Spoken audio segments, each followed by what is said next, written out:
Welcome to Season 3 of Bridge the Gap, a podcast dedicated to inform, educate, and influence the future of housing and services for seniors. Powered by our supporting partners, TIS Insurance, Morrison Living, NRC Health, OneDay, Argentum, the Bridge Group Construction, and Solinity. Find out more about this podcast at btgvoice.com. Welcome to Bridge the Gap podcast, the senior living podcast with Josh and Lucas. And this is an exciting episode where we're bringing on more thought leadership here in our remote studios. We got Josh in Knoxville, and here I am at my studio in Dallas. Excited to bring on a guest today. We've got Steve Kennedy. He's with VIUM. Welcome to the program.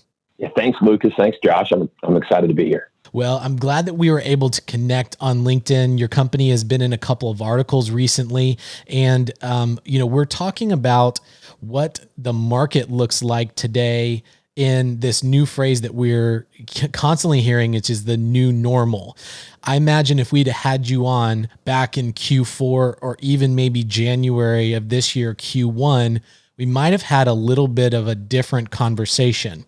But given the outbreak of COVID-19 and how it is affecting and will affect commercial real estate, in particular senior housing, we wanted to bring you on to talk about those things because we know you have a particular background in that. Before we dive into that topic, give our audience some of your background and tell us how that's led you into senior living. Sure. So, the company VIUM Capital, we're based out of Columbus, Ohio, where I'm located.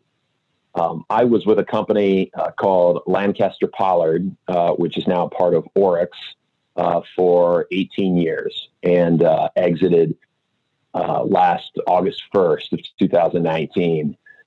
And, background is my whole career has been in seniors housing and healthcare finance, and really the full continuum of senior living, from nursing homes to assisted living facilities, memory care facilities, and independent living, as well as CCRCs, continuing care retirement communities, and finally, have done community hospital finance as well.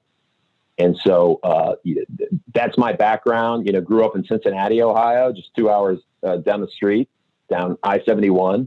Went to undergrad at Denison University, a small school outside Columbus, and then MBA at Ohio State. So Ohio through and through. Sounds like it. Well, how did all of those experiences, you could have done, retail, you could have done, any other type of vertical. What led you into senior living? Yeah, I wish I could say it was really intentional, but the reality is it was through an internship. I was in undergrad and happened to become our firm's second intern. And, I think the combination of real estate finance, as well as just working on projects that have a real social impact. And then finally, the private public partnerships in senior housing finance are really fundamental to the fabric of it. And so we'll probably get into that a little bit, but it's just a nice balance of sort of social policy initiatives, but also really in some cases complicated finance. So it keeps you energized. So I think that's what drew me to it originally. And then as you develop in any line of business, as you develop sort of an expertise, especially in a niche, that's sort of where your personal value is created. So it's been great to stay in this space and just see how it's evolved over the last 20 years. Yeah, it's been a big evolvement and a lot going on right now. It's a great pivotal time in our industry and in our country and really in our world. Tell us a little bit about your strategy with the new platform. What are you guys hoping to accomplish? Sure. I mean, first and foremost, it's been, we knew we were going to launch the company on April 1st due to a variety of reasons. So probably wasn't the most intelligent move by yours truly to launch on April Fool's Day, and then couple that with being in this unprecedented, COVID-19 related climate. It's obviously a unique time to start a company. But I guess with that said, we're we're first and foremost just truly empathetic and just thoughtful about all of our clients and the patients who are having to, weather this, and especially the frontline staff that are in there every day. I mean, full disclosure, my dad is in a memory care facility. He was diagnosed with early onset dementia several years ago, and it's given me such more of an appreciation of without those nurses and that whole team down in Cincinnati that's with him, I don't know where we'd be. And you couple that on, my mom, her whole routine was go to lunch to see my dad, be with him all afternoon, have dinner, then go home. She hasn't been able to see my dad in 3 weeks. And, they've been married for 40 years. And so it's, you see those personal things that it just becomes really grounding and humbling. And so I think as far as the business goes, VIUM Capital, we're made up of we're a good team, and we want to be very mindful of the environment we're in. With that said, we do have a unique opportunity to really help senior living facilities, owner operators, just given the platform that we have and the fact that we seem to be one of the only groups that's still lending, and there's opportunities to some really exciting opportunities to finance right now.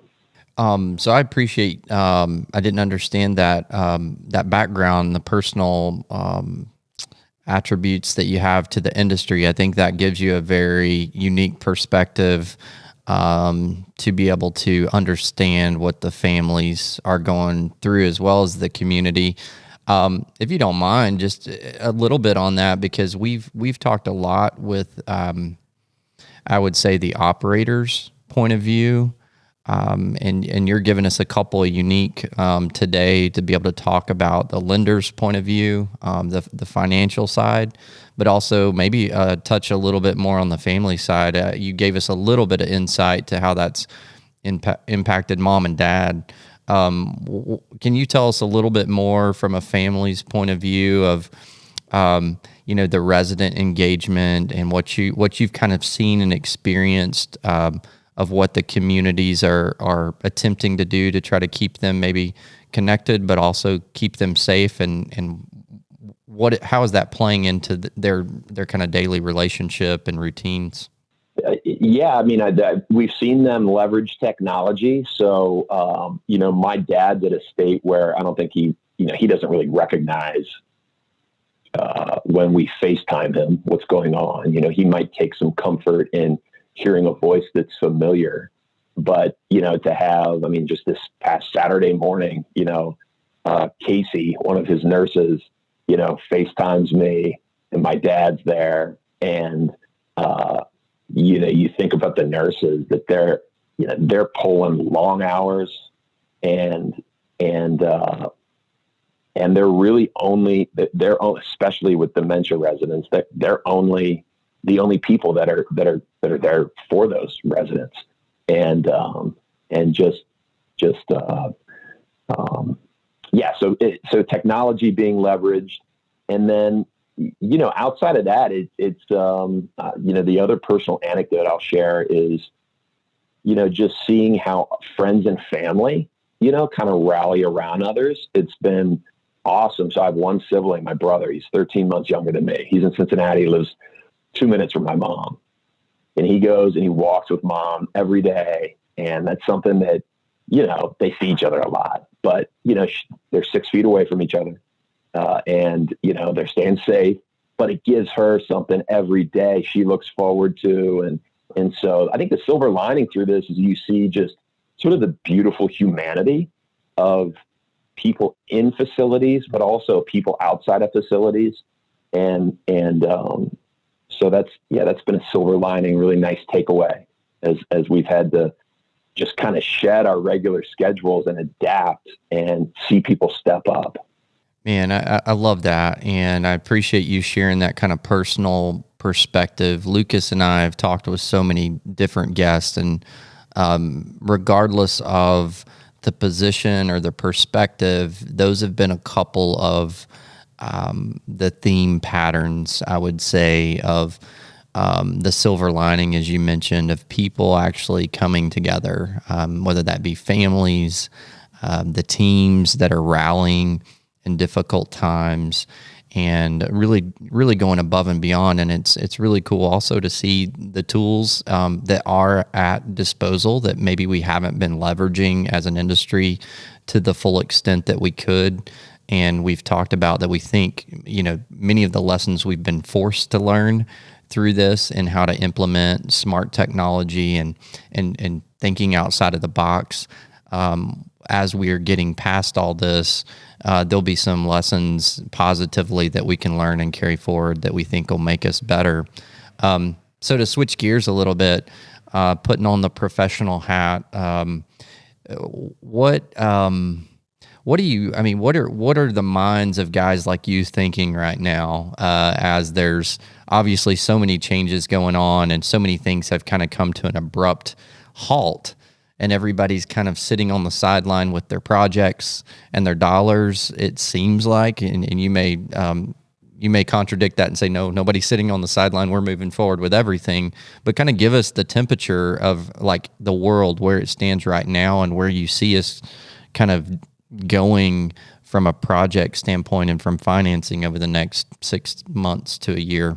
Yeah. So my frame of reference and perspective will come from that lender perspective.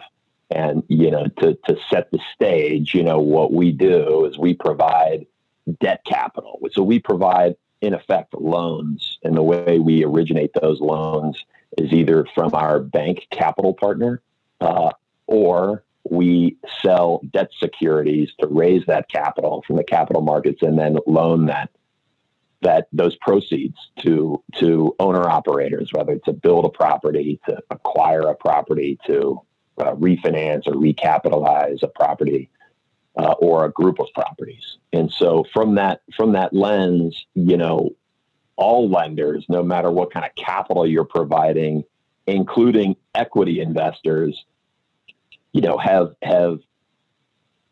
probably the following observations. One is, how is this going to affect individual properties that you're looking to finance or invest in? And then two, how has your capital availability, your capital plan, going to be impacted by this? And so on the first, what are the things we kind of look at right away? One is, are there cases of COVID in the facility? That's a question now. It's one of the first ones you're asking. Second, what are the protocols that facilities are using, and to best ensure that COVID cases do not pop up, and if they do, how are they contained?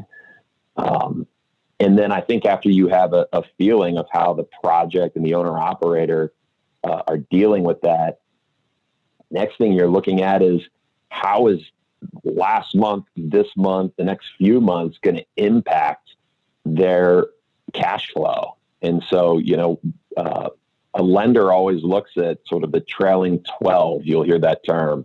Trailing 12 months is just the last year of revenue less expenses, and then adding back some non-cash expenses, a term EBITDAR you'll hear thrown around, earnings before interest, depreciation, amortization, and rent.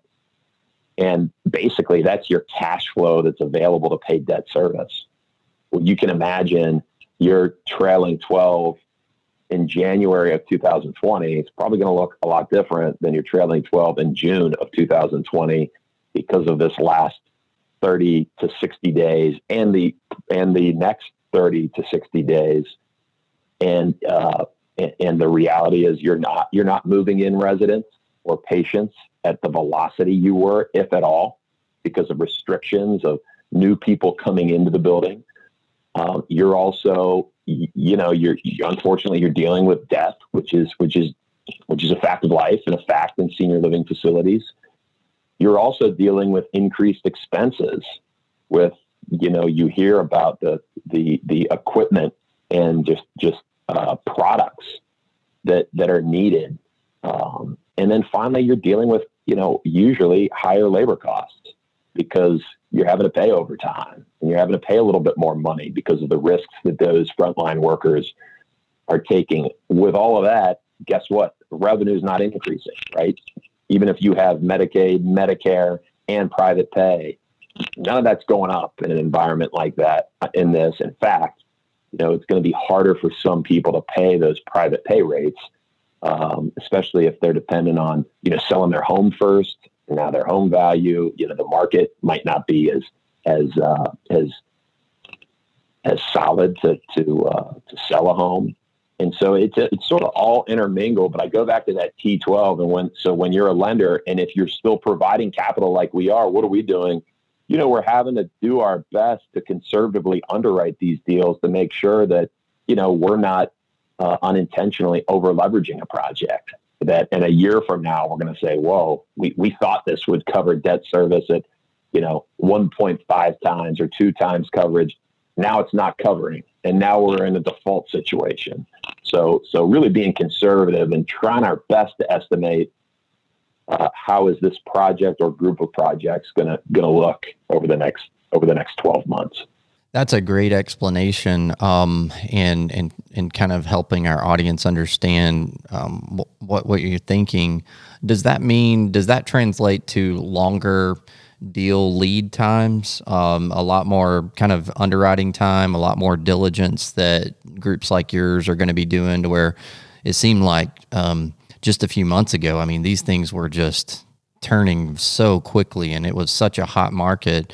Does that mean everything's slower now? And when you're starting to look at an opportunity, it's going to be months and months now? I don't think it's going to be a lot longer from a diligence perspective. The reality is there's going to be some new questions you ask, like I talked about with, COVID. There's going to be a little bit of a deeper dive into the last couple months of financials and trying to polish off your best expectation of what cash flows are going to look like going forward. But I don't think those should really materially impact the financing time frame for those lenders like us that are still lending. Guess what? We're seeing so much more volume. And, it's a bit of sort of finance triage where you're saying, look, there's 10 opportunities that are in front of me today.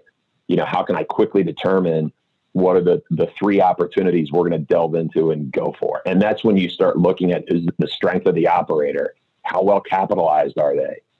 Are they seeking reasonable financing terms with regards to leverage and being able to provide recourse or not? And so those are some of the things that come into mind.